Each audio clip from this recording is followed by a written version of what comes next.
తిరుపతి జిల్లా నూతన ఇంటర్ విద్యాశాఖ అధికారిగా విశ్వనాథ్ నాయక్ బాధ్యతలు స్వీకరించారు.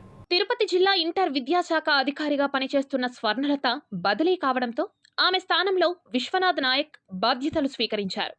కడప జిల్లాలో పనిచేస్తున్న ఆయన్ను హయ్యర్ ఎడ్యుకేషన్ బోర్డు తిరుపతి జిల్లా ఇంటర్ విద్యాశాఖ అధికారిగా నియమిస్తూ ఉత్తర్వులు జారీ చేసింది. దీంతో నూతనంగా బాధ్యతలు చేపట్టిన విశ్వనాథ్ నాయక్కు పలువురు అధికారులు అభినందనలు తెలియజేశారు. నేను ఇవాళ తిరుపతి జిల్లా డిఐఈఓగా బాధ్యతలు తీసుకోవడం జరిగింది.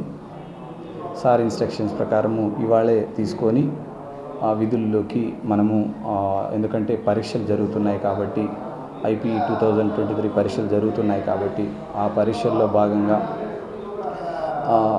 ముందుకు నడవడానికి పరీక్షలు సజావుగా జరగడానికి అన్ని రకాల చర్యలు తీసుకోవడానికి ఎక్కడ ఎటువంటి అవాంఛనీయ సంఘటనలు జరగకుండా మరియు ఏది చిన్న పొరపాట్లు కూడా జరగనీయకుండా కమిషనర్ వారి ఇన్స్ట్రక్షన్స్ బోర్డు ఇన్స్ట్రక్షన్స్ ప్రకారము మా అధికారులందరినీ కూడా మా జిల్లాలో ఉన్నటువంటి అందరి సిబ్బంది సిఎస్లు డిఓలు కస్టోడియన్లు ఫ్లయింగ్ స్క్వాడ్లు అందరినీ కూడా కోఆర్డినేట్ చేసుకొని పరీక్షలు సజావుగా జరిపించడానికి అన్ని రకాలుగా ప్రయత్నం చేసి సక్సెస్ అవుతామని చెప్పేసి తెలియజేస్తున్నాను.